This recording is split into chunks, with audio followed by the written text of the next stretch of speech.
Yuk kita lihat bagaimana puasa umat sebelum kita. Bapak Ibu sekalian, hadirin wa hadirat yang saya muliakan dan insyaallah dimuliakan oleh Allah Subhanahu wa taala. Salah satu syariat puasa itu yang disebutkan dalam Quran, puasanya Sayyidatina Maryam alaihissalam. Kita tahu Sayyidatina Maryam adalah ibunda dari Nabi Isa alaihissalam. Maria kalau di dalam agama Kristen, di dalam agama Yahudi disebut Maria, Bunda Maria. Di dalam Islam Maryam. Bagaimana puasanya Sayyidatina Maryam?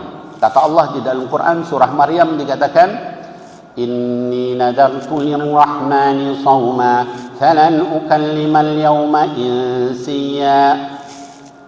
Kata Maryam alaihissalam, saya berniat untuk puasa, diperintah sama Allah berpuasa. Dan puasa saya bukan hanya tidak makan, tidak minum, tapi juga tidak boleh berbicara dengan seorang pun. Allahumma salli ala Sayyidina Muhammad. Hadirin wal hadirat, bagaimana kalau kita puasa nggak boleh ngomong? Ya. Bukan hanya nggak boleh makan, nggak boleh minum, nggak boleh hubungan suami istri, tapi juga nggak boleh berbicara. Itu juga syariatnya Nabi Zakaria. Kata Allah, qala ayatuka alla tukalliman nasa thalathata ayyamin illa ramza. Kamu tidak boleh, kamu harus berpuasa dan tidak boleh bicara kecuali dengan isyarat. Dakwahnya pun dengan isyarat. Enggak boleh ngomong. Ya. Luar biasa beratnya puasa umat sebelum kita.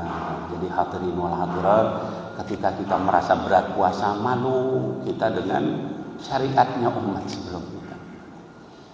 Bib ada yang lain enggak? Ada. Syariat puasanya Talut di dalam Quran disebutkan. Bagaimana syariat puasanya Talut? Dikatakan, "Faman syariba minhu falaysa minni, wa man lam yat'amhu fa innahu minni illa man ightarafa ghurfatan biyadihi." Ketika waktu berbuka, kata Talut kepada pasukannya, ini Talut ini seperti polisi gitu ya. Jadi dia jenderalnya ya. Dia yang mimpin pasukan melawan Jalut. Kalau di dalam agama Kristen, di dalam agama Yahudi itu namanya David and Goliath. David itu kalau di dalam Islam Daud. Goliath itu Jalut ya.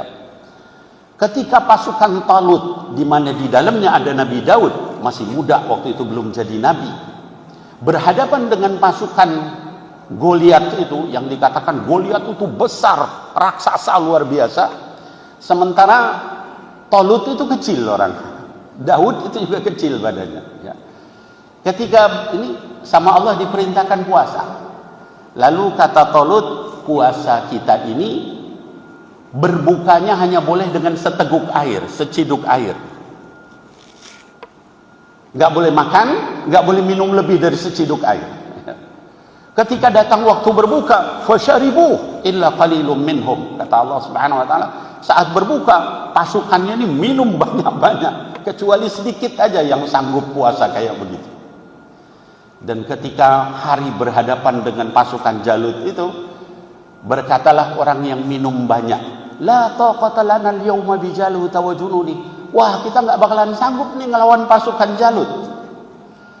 Berkata orang yang pasukannya yang minum sedikit, dan itu cuma sedikit orang, kam min fi'atin qalilatin ghalabat fi'atan katsiratan biidznillah. Berapa banyak kelompok yang kecil bisa mengalahkan kelompok besar asal dengan izin Allah Subhanahu wa taala. Maka faqatalu, mereka berperang dan akhirnya kalah pasukan Jalut, dan Daud yang masih muda itu membunuh Jalut. Lalu kemudian sama Allah diangkat jadi raja, diangkat jadi nabi, namanya Nabi Daud alaihissalam. Itu puasanya Talut. Perangnya aja hanya boleh minum seteguk air. Malu kita kalau berbuka apa ya, sepotong dimakan, sang goreng dimakan, cincau dimakan, semua masuk ya. Apapun masuk ya. Nah, jadi hadirin wal hadirat, semangat kalau kita puasa, semangat. Minta ampun sama Allah, berdoa sama Allah. Karena doa orang sedang puasa itu dikabul sama Allah Subhanahu wa taala. Ada lagi enggak, Bib? Contoh yang lain? Ada. Setelah Talut meninggal, Daud diangkat sebagai nabi, diangkat sebagai raja, Raja Daud. Ya. Dan Nabi Daud itu diperintahkan sama Allah puasa. Puasanya yaitu yang disebut sekarang dengan puasa Daud. Kita tahu puasa Daud? Gimana puasa Daud? Selang sehari. Berapa lama Nabi Daud puasa? Seumur hidupnya begitu. Hari ini puasa, besok enggak, lusa. Sampai beliau menghadap Allah Subhanahu wa taala. Enggak ada protes. Enggak ada merasa berat. Sami'na wa ata'na ghufranaka rabbana wa ilaikal masir. Ya Allah, saya dengar, saya taat, ampuni saya. Hanya kepada Engkau kami akan kembali ya Allah. Itu mereka.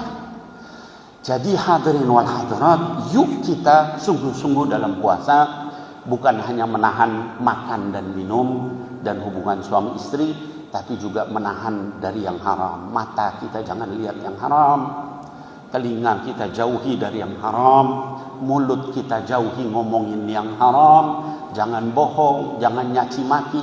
Bahkan dikatakan fa in sabbahu ahadan aw qatalahu falyaqul inni shaim, inni shaim. Kalaupun ada orang yang mencaci maki kita, ngajak kita berantem, katakan saya ini lagi puasa.